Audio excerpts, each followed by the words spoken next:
Profesor Kiai Haji Syukron Makmun. Pada beliau waktu dan tempat dipersilahkan. Sallu ala Muhammad.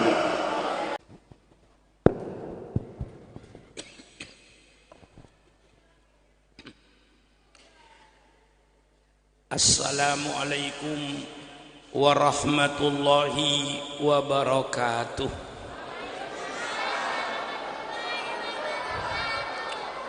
Bismillahirrahmanirrahim. Alhamdulillahi rabbil alamin. Wassalatu wassalamu ala ashrafil anbiya'i wal mursalin, Sayyidina wa habibina wa syafi'ina wa maulana Muhammad wa ala alihi wa ashabihi ajma'in. Subhanaka la ilma lana illa ma 'allamtana innaka antal alimul hakim. La haula wa la quwwata illa billahil aliyil azim. Amma ba'du. Para alim ulama yang saya muliakan, para guru-guru, para asatidah, tokoh masyarakat, hadirin dan hadirat sekalian yang berbahagia, wabil khusus kepada seluruh pengurus baik yayasan dari Masjid Al-Akhyar dan juga kepada seluruh panitia peringatan Maulid Nabi besar Muhammad sallallahu alaihi wasallam. Terlebih dahulu saya menyampaikan ucapan terima kasih.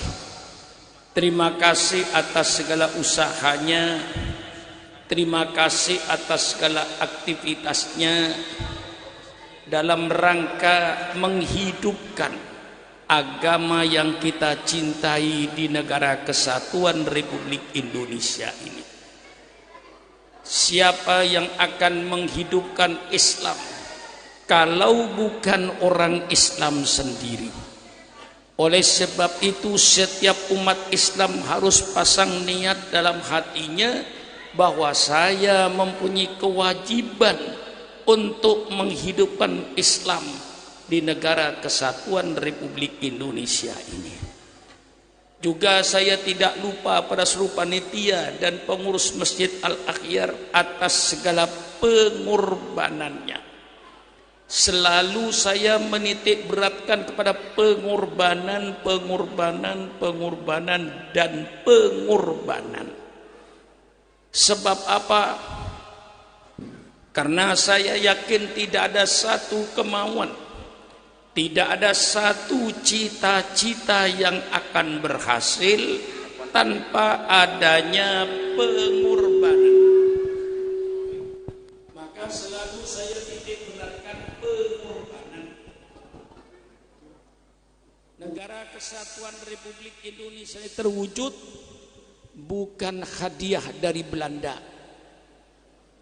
Republik Indonesia ini berdiri bukan hadiah dari Jepang, tapi negara Kesatuan Republik Indonesia berdiri di atas aliran darah dan cucuran air mata seluruh rakyat Indonesia.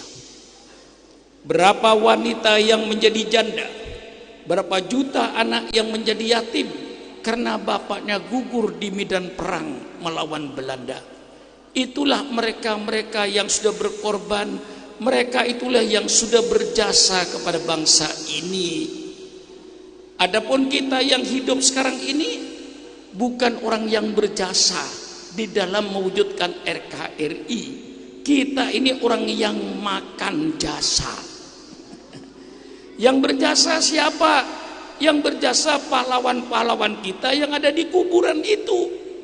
Mereka tidak menikmati kemerdekaan, tidak tahu jalan tol, tidak tahu jalan layang, tidak tahu listrik masuk desa. Mereka gugur dalam pertempuran. Kita sekarang yang menikmati jasa mereka. Oleh sebab itu selalu saya titik beratkan, jangan hanya pandai makan jasa, tapi hendaknya pandai pula berjasa. Ini kita NKRI karena pengorbanan. Agama Islam diturunkan oleh Allah kepada junjungan kita Nabi besar Muhammad sallallahu alaihi wasallam. Islam tidak langsung besar, Islam tidak langsung jaya. Besarnya dan jayanya Islam ini karena diperjuangkan oleh Rasulullah sallallahu alaihi wasallam bersama-sama dengan para sahabat-sahabatnya.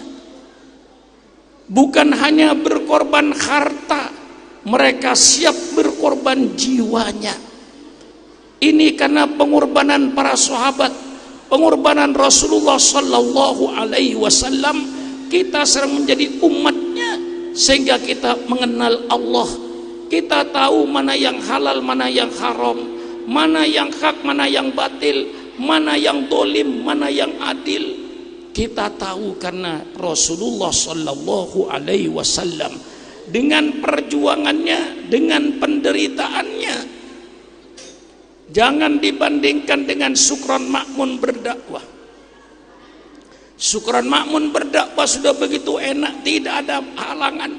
Walaupun ada halangan, tidak ada artinya kalau kita bandingkan dengan apa yang dialami junjungan kita Nabi besar Muhammad sallallahu alaihi wasallam.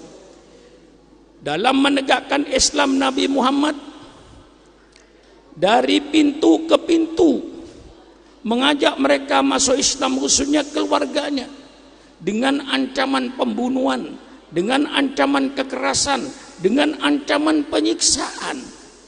Tidak sedikit sahabat Rasul yang disiksa, ditarik badannya di padang pasir, perutnya dikasih batu, supaya mereka kembali kepada agama mereka, agama musyrik. Begitulah perjuangan Rasulullah pahitnya.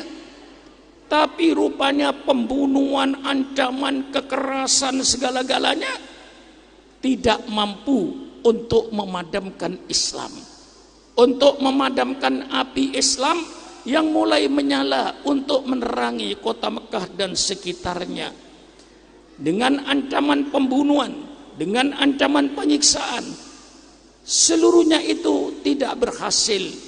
Akhirnya bangsa Arab mengadakan perubahan politik, lalu diadakan embargo ekonomi, dibekot ekonominya. Seluruh bangsa Arab dilarang mengadakan hubungan dagang dengan umat Islam, khususnya di bidang pangan, supaya Rasulullah dan para sahabat-sahabatnya mati kelaparan. Ini barangkali yang saya sampaikan, kurang lebihnya saya minta maaf. Wallahul muwaffiq ila aqwamit thoriq. Wassalamualaikum warahmatullahi wabarakatuh.